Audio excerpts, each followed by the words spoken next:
Welcome back, everyone. Today we'll be looking at factors affecting eyewitness testimony. A short overview of today's lesson. It is segmented into two main parts, leading questions and post-event discussions. First, we'll be looking at leading questions, looking at an experiment involving car crashes, and two possible explanations, which are substitution bias and response bias. We'll be then diving a little bit more deeper into substitution bias with this study. Before moving on to post-event discussions, we'll be looking at an experiment by Gabbard et al. 2003. Looks at something called memory contamination and memory conformity, and discuss one final study to highlight what this is, before moving into real-world applications of these findings and general criticism of these kinds of studies, which is demand characteristics. Before we start, let's ask the question, what is a memory in the first place? Is it more like a photo from a camera, or is it more like a drawing? The difference being that I can take a picture again and again from the same rainbow, given that it doesn't change, and it will always have the same colors and the same shape and everything. While this drawing, if I ask this kid to draw the rainbow again, the rainbow will probably look very, very different from what it looks like right now. So the question is then, are memories more like this or like that? And the answer is that it's more like a drawing. Bartlett, 1932, came up with a very elegant description of memories. And he said, memories are not accurate snapshots of events, i.e. not like a camera, but are reconstruction of events. And this word reconstruction is really important. It means that we are building memories as we bring them into our consciousness. So when we remind ourselves of a past event, we are actually building the memory up from its basic components. So for example, if I ask you to remember yesterday's lunch, you would have to remember the room you were sitting in, with whom you were sitting, what you were eating, what it smelled like, what were the sounds around you, what happened during lunch. All of these pieces are separate and they need to be brought together in order to build up that memory. And depending on how the memory, how the question, for example, is phrased, or what kind of mood you are in, or what experiences you have made in your life or throughout the day, that reconstruction will be different, and it can be different every time. Therefore, a memory is not fixed like a photograph on a hard drive that every time you open it, it looks exactly the same. A memory always differs. Now, if this is true, it means that we need to be really careful with eyewitness testimonies. Now, what are eyewitness testimonies again? Eyewitness testimonies are statements given by people that have observed an event, usually a crime. So when a police officer or a judge asks an eyewitness to report on what they saw, they can have massive effects on the people that are being judged. So if a criminal is caught and an eyewitness is asked to report on what they saw, and it is thought to, and people believe the eyewitness, that means the eyewitness has massive power over the outcome of a trial, for example, right? So we need to be absolutely sure that the eyewitness is actually recalling the event accurately. I'm not saying that the eyewitness is lying, but maybe they are remembering something wrong without actually realizing that they are that their memory is false. Let's come to the first experiment. This is a footage showing two cars crashing into each other. Now, in the Loftus and Palmer 1974 experiment, participants were shown such footage and then asked the question, how fast were the cars going when they crashed into each other? So people were supposed to give an average speed estimate. Now, but depending on the word used, here you can see a few listed, crashed, hit, collided, bumped, the estimated speed differed. When participants heard the word contacted, the average estimate was 31.8 miles versus smashed, which led to an average of 40.8 miles per hour. Massive difference in estimate. Right? So the memory isn't changed. They all saw the same footage. It's just that the response given is dramatically different depending on how the question was phrased. And that leads us to leading questions. A leading question is a question that pushes people into giving a certain response.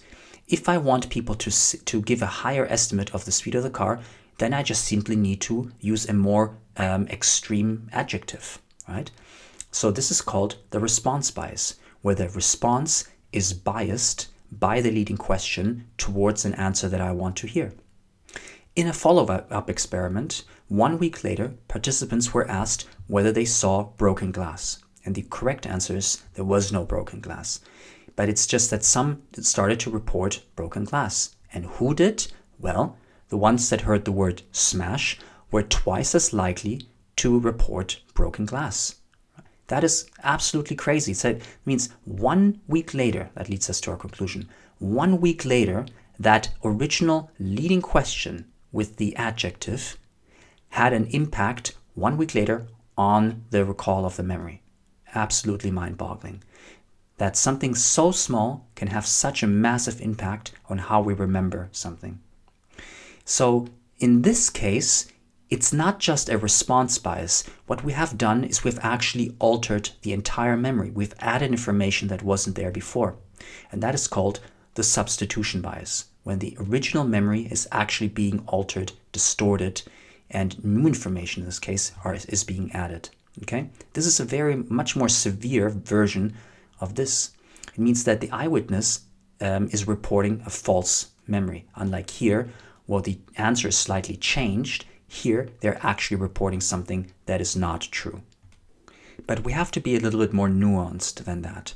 Sutherland and Hain in 2001 did an experiment where they showed participants a video and they asked misleading questions to cause the substitution bias. Okay, so far so good. So they create the substitution bias, but then they looked a little bit more in detail, and what they found was that the reporting of the event in the video was accurate for central details. Central details, like for example in this image. Central detail in this image would be this table or those chairs, but not necessarily the picture on the wall or the type of lighting in the room. So participants were still accurate with the central details compared to the peripheral details. And so the substitution bias doesn't seem to occur for the main things happening in a scene. Rather, it is more prevalent for peripheral, less important parts of the scene. Now that we've discussed the leading questions, we're going to move on to post-event discussions. What are post-event discussions? It simply refers to eyewitnesses discussing what they saw after an event, but before being asked what they saw. So it's like two people seeing a murder, talking about it, and then being interviewed by the police. And this is the central experiment we'll be discussing. Pairs of participants were shown video footage of the same crime, but from different angles. Participant 1 saw the video footage from one surveillance camera and participant 2 from another surveillance camera. Both footages had information in it that was unique to either one of them. All right? So this one saw something that this one didn't see, and vice versa. Now participants were grouped into two groups. Group 1 allowed participant pairs to discuss what they saw with each other, and in the second group, participants were not allowed to discuss it with their partner. Okay? Then they were asked to report the original footage they saw, not the one from the other one, only the footage from their own surveillance camera. What they found was then when participants were allowed to discuss their footage, 71% reported unique information from the other participants' footage. Right? They were given the clear instruction to only report what they saw with their own eyes in that video footage. But 71% mentioned things that was present in the other participants' footage. Now in group 2, 0% of participants included unique information from the other participant. And this is an important point to make because it means that participants were not just in the first group, they weren't just making the stuff up, right? If people were to make the stuff up, then this number should not be 0. It would mean that they would have just come up with false memories out of thin air. But in this case, it shows that the post-event discussion caused them to transfer their memories from their own memory, from the other person's memory into their own memory. Absolutely fascinating. Look how big of an effect this can have post-event discussions can have on an eyewitness. And so that means that post-event discussions can falsify an eyewitness testimony, right? You can't even tell as an eyewitness whether you actually saw something or whether it came from another person that you talked to after the event, right? And so what is an explanation for this? An explanation is that witnesses will change their memory to match other witnesses, which we call memory conformity, right? So I talk to somebody, it's like, yeah, did you see that happening? Yeah, me too. Yeah, did you see the knife? Yeah, I guess I saw it as well. And that's how you could have achieved this. And why do they do this? Well, we're going to talk about memory conformity in a minute in more detail, but generally people want to be liked and be right? And that gets us back to the original, the social influence chapter. Before moving on, I want to shortly mention this small study here by Bonder in 2009, who showed that when witnesses know of this effect, that post-event discussions can impact their memory, then the effect of the post-event discussion can actually be reduced. So if participants are aware that this can happen, they can shield themselves and make sure that their memories are less manipulated by the other person's footage or memory. And that leads us to memory contamination. So the idea is that participants' eyewitness testimony is altered and or distorted by the other witness's memory. And that's what we call memory contamination. Okay? And diving a little bit more into detail when it comes to memory conformity, we know that people want social approval. They want to be liked, which we call NSI, or normative social influence. And people also want to avoid making a mistake. They want to be right, aka informational social influence, ISI. Now, this is very much applicable to this situation right here, right? You've got people that saw something and they don't want to look bad in front of somebody else and say something that's not true, and so they will go along with somebody who seems to know what they're talking about and what seems to be certain of what they saw, right? And so it's this memory conformity plays a potentially very big role in eyewitness testimony.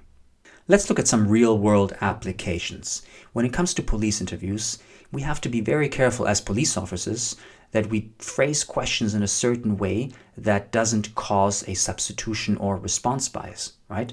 Or else if we do that, we're going to get false data or less quality data and potentially, in the worst case, convict somebody of something they haven't done. And sometimes in court, we have psychologists sitting in and making sure that witnesses are not being asked leading questions. You might notice if you practice this a little bit that it's quite difficult not to ask leading questions. We do it all the time. So it's good to have a specialist there that can check that no leading questions are asked. Now, a counterpoint to all of this is to say, well, maybe eyewitness testimonies are not that bad in the real world. If you compare it, like in an experiment, people know that the footage they're seeing is not real or is not significant to them. But if they sit in a real court giving an eyewitness testimony to a real event that has real implications to people, they may not be influenced so much by all of these factors and give a more accurate eyewitness testimony than experiments would suggest. Okay? And therefore, we might be able to trust eyewitness testimonies more than we actually believe right now. We need to talk about one more experiment which questions whether memory conformity actually is occurring. In this experiment, participants were shown a video of a mugger, and there were two versions of the same video. In one, he had dark brown hair, and the second one, light brown hair. So I expertly drew it here like a cap onto their heads. And right after seeing this footage, participants discussed their clips in pairs. So one of them would see the mugger with dark brown hair, the other one with light brown hair. And the results show that when participants then reported back on the hair color, they blended the two versions. So they reported medium brown hair. If you believe in memory conformity, then you would have expected them to stick with dark or light brown and maybe or switch to the other person's beef. So if one says, well, I think he had dark brown hair, and the other one says, well, I think he had light brown hair, then one of them might say, do you know what, for the sake of conformity, I think you're more sure of yourself. I'm not that sure. I'm going to switch to dark brown hair, right? So that would be memory conformity. But having a blend of the two versions having them say he had medium brown hair would actually suggest that it's memory contamination. It's not memory conformity, it's memory contamination. The two memories are merging with each other, forming some kind of average, right? And so this is evidence to suggest that memory conformity is not occurring, but rather memory contamination. A few words about demand characteristics before we finish up. In this line of research, when we deal with eyewitness testimonies, we have to be extremely careful with demand characteristics because participants want to help the researcher, the police officer, the judge, and therefore they will try to please by giving information. So if the police officer asks, "Did you see this and that?" and they're gonna try to please by providing information, not necessarily checking for the quality or the accurateness of their eyewitness testimony. Okay, and so this leads to unreliable eyewitness testimonies, potentially. Leave a like if you liked it, subscribe and hit the bell to get notified when we drop a new video. Download these and many more slides for free, and consider supporting us on Patreon and get access to detailed mind maps and past exam revision content. If you're a teacher, get free access to ZenTeach, an online quizzing tool with ready-to-go multiple choice quizzes and automated feedback. Make sure to use this invite code, which is, like all links, in the video description below.